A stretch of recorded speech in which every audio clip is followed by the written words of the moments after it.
دی عالمان زما خاص کر دیو بندیان زما ویسار دیو بندی یما. وعلیکم السلام ورحمت الله وبرکاتہ. یو روز سوال کړی دی چې د قبضې په باره کې چې نن سبا خلک شهرت خرڅوي، څوک هغې ته دغه وایي قبضه ورته وایي، د دې څه حکم دی؟ دا خرڅول هم ناجایز دي. احسن الفتاوی نقل کړي دي قبضه خرڅول دا ناجایز دي. اخستونکی ورکوونکی دواړه مجرمان او ګناهګار دي، ځکه چې هلته ته څه شی خرڅوې؟ نه آبادي خرڅوی شي د دوکان، نه ځمکه خرڅوی شي، صرف هوا خرڅوی.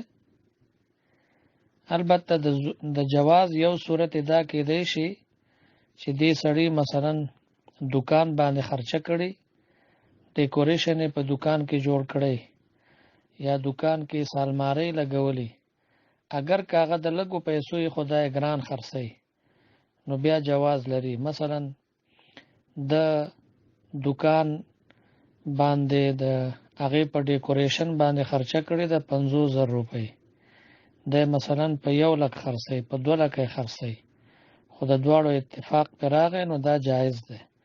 دغه صورت د جواز دی چې دوکان کې څه ډیکوریشن کړی یا دوکان کې المارۍ لګولی یا څه بله خرچه یې کړي او هغه شی په تا باندې خرڅوي نو بیا جایز دی.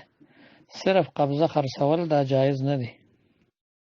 او دویمه خبره د پګړۍ په باره کې، نو پګړۍ باندې دوکان خرڅول اگر که عوامو کې نن سبا دا عام رواج دی، لیکن آپ کی مسائل دا مسله نقل کړې ده چې دا د شریعت د اصول او د قواعدو نه خلاف دی، ځکه چې تا ته مالکانه حقوق نه حواله کوي. 15 لکه 10 لکه روپۍ تا نه واخلي، تا باندې څه شی خرڅوي؟ نه آبادي د دوکان در باندې خرڅه کړې ده او نه ځمکه خرڅه کړې در باندې. نو که چېرې تا باندې مثلا آبادي خرڅه کړي چې ما ته به د ځمکې کرایه راکړې، نور د دوکان آبادي بس دا ستا ملک دی، نو بیا خو جایز ده. او که نه آبادي خرڅوي در باندې، نه ځمکه خرڅوي، اسې تا نه 15 لکه 10 لکه روپۍ د پګړۍ په نوم اخلي، نو دا جایز نه دی.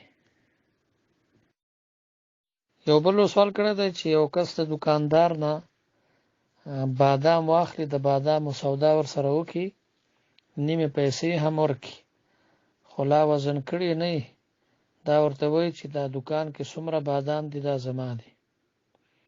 نیمې پیسې ورکړي او بیا دې دوکاندار ته بل څوک هم راځي چې دا بادام راکړه، دی ورته وایي چې دا خرڅ شوي دي، او بیا په دغه دوکان نه چا غلا وکړه، نو دا بادام یې ویوړو، نو دا تاوان په چا دی؟